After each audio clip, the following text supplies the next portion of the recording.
महत्वाची बातमी येते ती म्हणजे माजी उपमुख्यमंत्री छगन भुजबळ यांना शुक्रवारी जामीन मिळाल्यानंतर जामिनाची कायदेशीर प्रक्रिया आता आज पूर्ण झालेली आहे।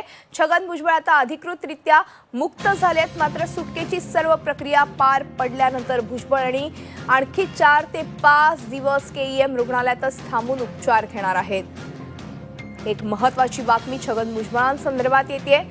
छगन भुजबळांची तांत्रिक सुटका जरी झाली असली तरी पुढील 4 ते 5 दिवस ते केईएम मध्येच उपचारासाठी दाखल राहणार आहेत। ते केईएम मध्येच त्यांचा मुक्काम असेल पुढील 4 ते 5 दिवस।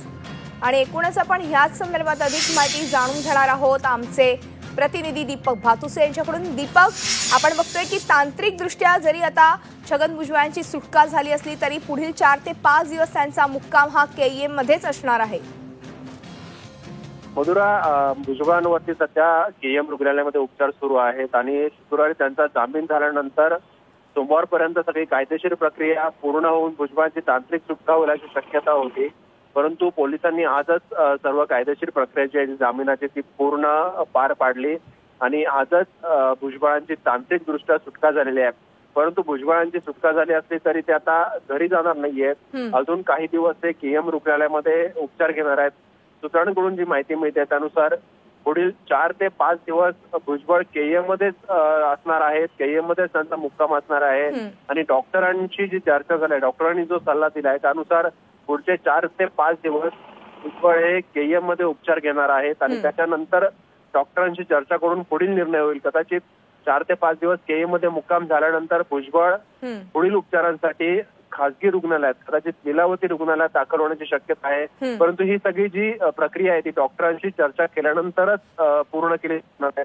कारण सध्या भुजबळांसमोर प्राथमिकता आहे ती स्वतःची प्रकृती व्यवस्थित करणं। कारण आपल्याला माहिती आहे तुरुंगात असतानाच त्यांची प्रकृती बिघडली होती आणि न्यायालयाच्या सूचनेनुसार त्यांना उपचारांसाठी केईएम रुग्णालयामध्ये दाखल करण्यात आलं होतं। भुजबळांनी त्याच वेळेला खासगी रुग्णालयात उपचार घेण्याची परवानगी मागितली होती ती, परंतु परवानगी न्यायालयाने फेटाळली होती आणि आता सध्या भुजबळ केईएम रुग्णालयामध्ये उपचार घेतात न्यायालयाच्या देखरेखीखाली।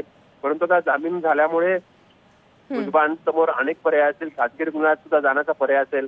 परंतु सध्या तरी ते खासगी रुग्णालयात दाखल होणार नाहीये। डॉक्टरांनी त्यांना सल्ला दिलाय की अजून 4 ते 5 दिवस तुम्ही केईएम रुग्णालयात उपचार घ्या। त्याच्यानंतर मग पुढील जी प्रक्रिया आहे ती पुढील दिशा उपचारांची जी आहे ती ठरवली जाणार आणि कदाचित पुढच्या 4-5 दिवसानंतर भुजबळ खासगी रुग्णालयात दाखल होते। अगदी धन्यवाद दीपक या संपूर्ण माहितीबद्दल आणि चर्चेबद्दल। आपण बघतोय की शुक्रवारी छगन भुजबळ यांना जामीन मंजूर झाला, मात्र त्यानंतर सोमवारपर्यंत त्यांची सुटका होईल असं बोललं जात होतं। केईएम रुग्णालयात सध्या छगन भुजबळ हे उपचार घेत आहेत, मात्र पुढील 4 ते 5 दिवस त्यांचा मुक्काम हा केईएम मध्येच असणार आहे।